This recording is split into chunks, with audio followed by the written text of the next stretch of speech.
Hello friends, ഇന്ന് നമ്മൾ കർക്കിടക മാസത്തിൽ കഴിക്കേണ്ടിയ ഒരു ചേമ്പല വെച്ചിട്ടുള്ള ഒരു റെസിപ്പിയാണ് ഞാൻ ഉണ്ടാക്കാൻ പോകുന്നത്. അത് ഉണ്ടാക്കുന്നത് എങ്ങനെയാണെന്ന് നമുക്കൊന്ന് നോക്കിയാലോ. ഞാൻ ഈ ചേമ്പലയെല്ലാം കഴുകി എടുത്തുകൊണ്ട് വന്നിട്ടുണ്ട്. ഈ ചേമ്പല നമുക്കൊന്ന് ഇതിൻ്റെ ഈ നരമ്പുകളെല്ലാം നമ്മൾ മാറ്റിക്കളയണം. ഈ ഇല മാത്രമേ നമ്മൾ എടുക്കാവുള്ളൂ.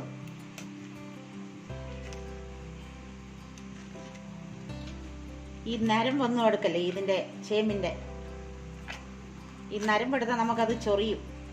ഈ ഇല മാത്രം നമുക്ക് ആവശ്യമുള്ളൂ.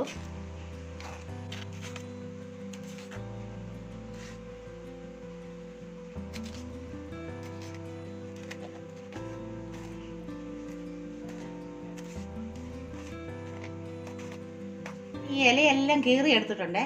ഇതുപോലെ തന്നെ നമ്മൾ തണ്ട് അതിൻ്റെ അകത്തൂടെ പോയ ആ നരമ്പുകളെല്ലാം എടുത്ത് മാറ്റി. അത് ഇതുണ്ടെങ്കിൽ നമുക്ക് ചൊറിയുമെന്നാണ് പറയുന്നത്. അതിന് ഇല മാത്രം നമുക്ക് ആവശ്യമുള്ളൂ. അതുകൊണ്ട് ഇതുപോലെ എല്ലാം ഞാൻ കീറി എടുത്തിട്ടുണ്ട്. ഇനി നമുക്കിതൊന്ന് അരിഞ്ഞെടുക്കാം. നമുക്ക് ഈ ഇലയെല്ലാം ഇങ്ങനെ കയ്യിൽ ചുരുട്ടി എടുത്തിട്ട് നമ്മൾ കത്തി കൊണ്ട് ഇങ്ങനെ ഇങ്ങനെ വരിഞ്ഞു കൊടുക്കണേ. അതൊന്നത്ര നമ്മൾ ചെറുതാക്കി അരിയണത്.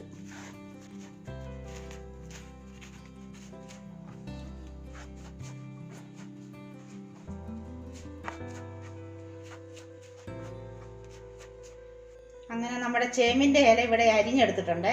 ഇതുപോലെ ചെറുതായിട്ട് അരിഞ്ഞെടുത്തിട്ടുണ്ട്. ഇനി അടുത്തതായി ഞാൻ 2 ഗ്ലാസ് അരി 4 മണിക്കൂർ വെള്ളത്തിലിട്ട് കുതിർത്ത് കഴുകി വാരി വെച്ചിട്ടുണ്ട്. ഇത് നമുക്കൊന്ന് അരച്ചെടുക്കണം. ഈ അരിയുടെ കൂടെ നമ്മൾ ഈ ഒരു തേങ്ങ ചിരകി വെച്ചിട്ടുണ്ട്. ഇതും കൂടെ അരയ്ക്കാനുണ്ട്. അതിനോടൊപ്പം നമ്മൾ ഈ ഒരു 4-5 മുളക് എടുത്തിട്ടുണ്ട്. കുറച്ച് മല്ലി, കുറച്ച് ജീരകം, കുറച്ച് മഞ്ഞൾപ്പൊടി, ഒരു ലേശ ഉലുവ, പിന്നെ ഒരു 5-10 വെളുത്തുള്ളി, ഒരു നെല്ലിക്കയുടെ മുഴുപ്പിൽ പുളിയാണ്, വാളംപുളി. ഇതെല്ലാം കൂടെ നമുക്ക് ഈ അരിയുടെ കൂടെ അരച്ചെടുക്കണം, തേങ്ങയുടെ കൂടെ. പിന്നെ നമുക്ക് ആവശ്യത്തിനുള്ള ഉപ്പ് ഇടണം. പിന്നെ ഇതെല്ലാം കൂടെ ഞാനൊന്ന് അരച്ചോണ്ട് വരാവേ, എന്നിട്ട് കാണിക്കാം. ഞാനങ്ങനെ ഇത് അരച്ചോണ്ട് വന്നിട്ടുണ്ട്. അരി അരച്ചിട്ടുണ്ട്. അതിന് മുളക് എടുത്ത് വെച്ചത്, അതിൻ്റെ മസാല അരച്ചു, തേങ്ങ അരച്ചു. നമ്മൾ അരി അരയ്ക്കുമ്പോൾ ഒത്തിരി നീട്ടി അരക്കല്ലേ, നമ്മൾ കുറച്ച് കുറുകിയിരിക്കണേ.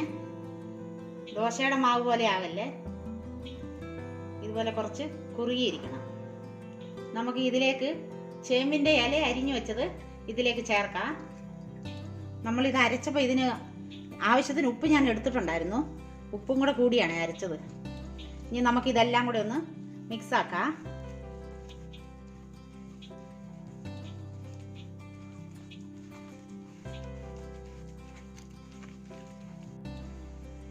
ഞാനിവിടെ മാവെല്ലാം കുഴച്ച് വെച്ചിട്ടുണ്ട്. ഇത് നമുക്ക് ഒരു പ്ലേറ്റിൽ എണ്ണ തൂത്ത് അടുപ്പിൽ നമുക്ക് വേവിക്കാൻ വെക്കാം.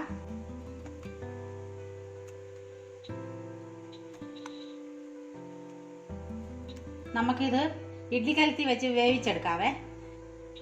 ഞാൻ ഇതിലേക്ക് വെക്കുവാണേ.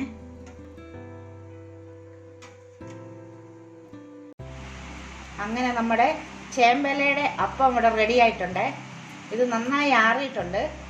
നമുക്കിതൊന്ന് ചെറുതാക്കി മുറിച്ചെടുക്കാം.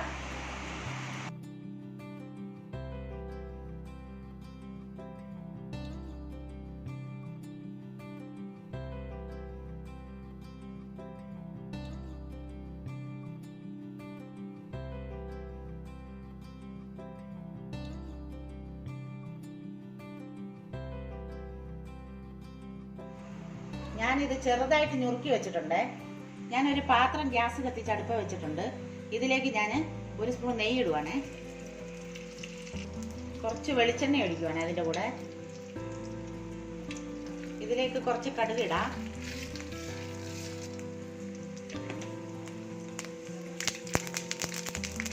ഇതിലേക്ക് നമുക്ക് ഒരു ചുവന്നുള്ളി അരിഞ്ഞതാണേ, അത് നമുക്ക് ചേർക്കാം.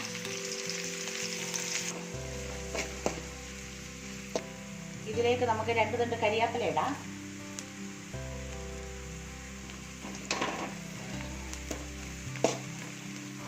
നമ്മുടെ ഉള്ളി മൂത്ത് വന്നിട്ടുണ്ട്. ഇതിലേക്ക് നമ്മൾ ഈ കട്ടാക്കി വെച്ച ഇത് ചേർക്കുവാണേ. നമുക്ക് ഇത് കറി കൂട്ടി തിന്നാനോ അല്ലെങ്കിൽ വെറുതെ തിന്നാനോ ഇത് നല്ലതാണ്. ഞാൻ ഇച്ചിരി കുറച്ചുകൂടെ ടേസ്റ്റ് വരാൻ വേണ്ടി ഇങ്ങനെ ചെയ്യുക.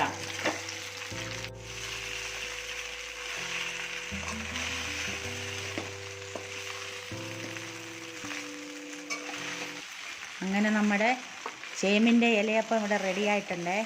ഈ കർക്കിടക മാസത്തിൽ നമുക്ക് കഴിക്കേണ്ടിയ ഒരു വിഭവമാണ് ഇത്. നിങ്ങൾക്ക് ഈ വീഡിയോ ഇഷ്ടമായാൽ ഞങ്ങൾക്ക് ലൈക്കും ഷെയറും സബ്സ്ക്രൈബ് ചെയ്യാനും മറക്കല്ലേ. താങ്ക്